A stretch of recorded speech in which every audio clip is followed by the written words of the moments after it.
Untuk membahas soal jatuhnya dua pesawat TNI Angkatan Udara di area Bromo, kita terhubung dengan pengamat militer Anton Ali Abbas. Mas Anton, selamat malam. Malam, Mbak Livi. Analisa Anda soal kabar duka jatuhnya pesawat tempur Angkatan Udara ini? Ya, pertama tentu saya mengucapkan ikut berduka cita bela sungkawa yang mendalam dengan insiden ini. Karena sebenarnya peristiwa ini adalah yang paling tidak saya inginkan. Kenapa? Karena tidak hanya sekedar kita kehilangan aset yang bernama pesawat tempur, tapi juga adalah prajurit-prajurit andal yang dimiliki oleh TNI. Itu satu. Yang kedua, jelas hingga kini dari pihak TNI belum melansir apa penyebabnya. Kalau misalnya kita lihat, misalnya ada banyak kemungkinan dari sebuah insiden. Mulai dari tadi yang disebut adalah human error, ada juga yang kemudian disebabkan oleh engine failure, ada juga yang disebabkan oleh yang tidak bisa dikelola oleh manusia yang namanya alam.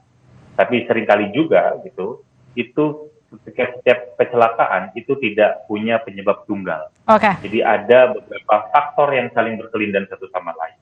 Ini yang kemudian seringkali kita susah untuk menebak. Apalagi kalau misalnya tadi kita lihat pemberitaan bahwa di sana juga ada kabut tebal dan lain-lain, sehingga kemudian pesawat tempur itu memisahkan diri dari rangkaian.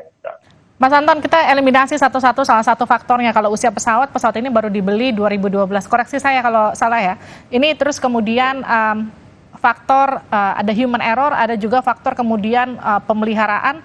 Faktor mana yang kemudian paling berpengaruh selain cuaca? Ya, kalau selain cuaca gini, jadi terkadang makanya saya bilang tadi kita seringkali itu tidak punya faktor tunggal, Mbak Liti. Jadi ada kemahiran pilot dan juga dalam kondisi yang kritis, lalu juga engine itu tiba-tiba failure, itu bisa kemungkinan itu. Jadi seringkali memang kita tidak bisa mudah memastikan bahwa oh ini human error karena memang dia tidak percaya radar dan lain-lain, enggak gitu. Karena saya pikir SOP yang sudah disiapkan oleh TNI AU jelas sudah cukup mapan, dengan mereka pasti sudah sebelum terbang sudah diberitahu dulu, di briefing cuaca kayak apa dan lain-lain, dan apa yang harus dilakukan gitu. Jadi apalagi kalau misalnya saya merujuk pada pernyataan resmi, kan ini pesawat ini juga layak terbang.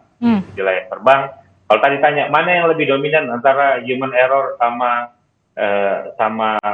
technical failure gitu misalnya, dua-duanya ini bisa saling berkaitan satu sama lain. Jadi kadang-kadang yang muncul dominannya adalah human error, tapi padahal itu sebenarnya engine failure kita juga tidak bisa tahu gitu apa yang terjadi dan lain-lain. Jadi kalau misalnya dibilang mana yang lebih dominan, tiga faktor tadi, kalau dalam pengamatan saya seringkali saling berkaitan satu sama lain.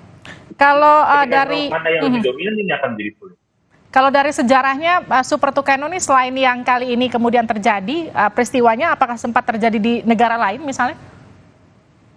Kan di kita juga ini adalah insiden kedua ya, 2016 juga, seingat saya juga pernah terjadi di daerah Jawa Timur juga gitu, walaupun juga sampai sekarang seingat saya belum pernah ada rilis hasil investigasi resminya gitu, kecelakaan tersebut disebabkan oleh apa gitu. Jadi kalau misalnya dengan melihat kondisi saat ini dengan model climate change kayak gini, saya pikir mau tidak mau faktor cuaca itu juga, perubahan cuaca yang sangat mendadak itu juga harus bisa cepat diperhitungkan. Jadi kita sudah tidak lagi dengan mudah untuk memastikan bahwa dalam durasi latihan dari jam A ke jam B itu maka cuacanya akan kayak gini. Memang trennya akan bisa orang meteorologi akan bisa untuk coba memprediksi, tapi ketika kenyataan di lapangan seringkali itu sulit terjadi. Itu sejauh saya. Kalau misalnya saya kurang tahu kalau misalnya cerita yang dulu, tapi yang di kita tahun 2016 itu pernah terjadi juga di Jawa Timur, di provinsi yang sama. Oke, dari pengamatan Anda, alutsista Indonesia khususnya pertahanan udara sejauh ini seperti apa?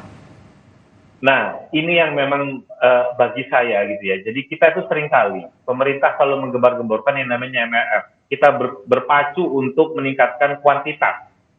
Tapi, ada tapinya, Tapi yang dilupakan adalah bagaimana kemudian kita memelihara kuantitas yang kita sudah punya itu punya kualitas yang selalu sama. Gitu. Ini kenapa? Karena problemnya adalah kita tuh cuma fokus pada pengadaan. Gitu. Padahal kalau kita bicara dalam yang lebih holistik ada namanya akuisisi. Pengadaan adalah one part. Gitu. Satu bagian. Itu satu. Kedua, gitu ya. Seringkali juga ketika kita bicara kalau tadi kita beli barang baru, beli barang bekas gitu. Yang utama kan adalah pemeliharaan dan perawatan. Pemeliharaan dan perawatan ini anggarannya seringkali tidak disiapkan dari awal. Bahkan kalau misalnya saya mau boleh kritik gitu, seringkali kita misalnya hari ini saya rusak, itu akan menunggu proses dulu karena kita bicara tentang perawatan dan pemeliharaan itu melalui percelayanya dengan pengadaan baru. Gitu. Dari pengadaan baru ini prosesnya panjang. Jadi hari ini rusak belum tentu besok masuk bengkel. Nah, itu yang kedua. Ketiga, bicara tentang itu dari sistemnya. Tiga, di TNI AU sendiri kan untuk ngomong tentang yang rusak berat misalnya, yang besar gitu ya. Perawatan yang besar itu ada di Koharmatau, lalu ada yang sedang dan ada yang ringan ada di Lanu dan Kadron misalnya. Itu kan ada proses-proses sendiri. Jadi bagi saya dari sisi sistem itu yang kemudian memang butuh intervensi gitu ya. Jadi dan selama ini yang selalu digembor-gemborkan adalah bagaimana kita meningkatkan kuantitas. Tapi untuk menjaga kualitas ini seringkali luput. Padahal untuk ngomong tentang peningkatan kualitas kita butuh intervensi yang serius. Bagaimana mengubah misalnya sistem penganggaran dari anggaran pertahanan itu tidak lagi melalui proses pengadaan, tapi ya memang ketika rusak hari ini ya besoknya harus masuk bengkel. Nah, proses problemnya kan gitu. Sehingga kemudian ketika tiga masalah tadi itu menguat, apa yang ada artinya kemudian berdampak pada kesiapan. Jadi tidak hanya soal ada berapa jumlah pesawat yang kita miliki, tapi semua yang siap pakai, yang layak terbang dan siap tempur itu ada berapa banyak. Dan seringkali ini yang paling susah untuk kita capai. Nah, kalau sudah kejadian seperti sekarang, ketika 2016 pernah kejadian dengan jenis pesawat yang sama, sekarang kemudian kejadian lagi dengan jatuhnya 2 pesawat dengan juga jenis yang sama, evaluasi berjenjang seperti apa yang harus dilakukan?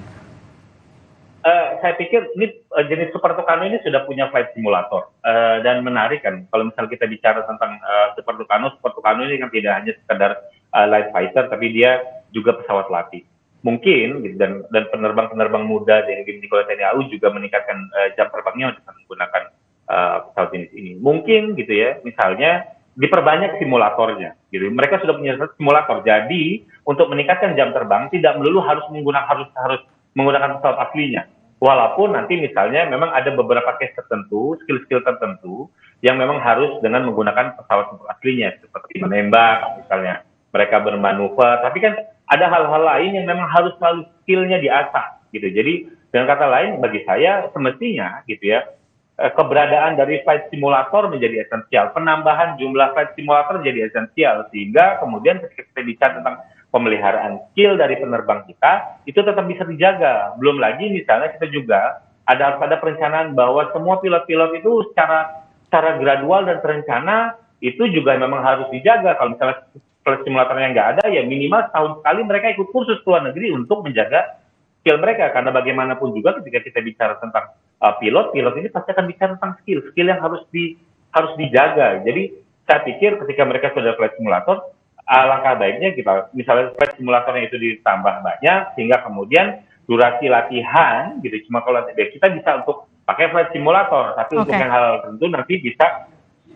dipakai baru pesawat utamanya gitu. Sehingga bagi saya kita dalam rangka untuk apa? Untuk menekan potensi terjadinya seperti ini. Kita kehilangan aset yang bernama pesawat dan kehilangan aset yang bernama prajurit andal. Baik, terima kasih sudah bergabung bersama kami Anton Ali Abbas, pengamat militer di Sapa Indonesia Malam. Saudara, skuad Garuda Muda menjalani laga penting menghadapi Maroko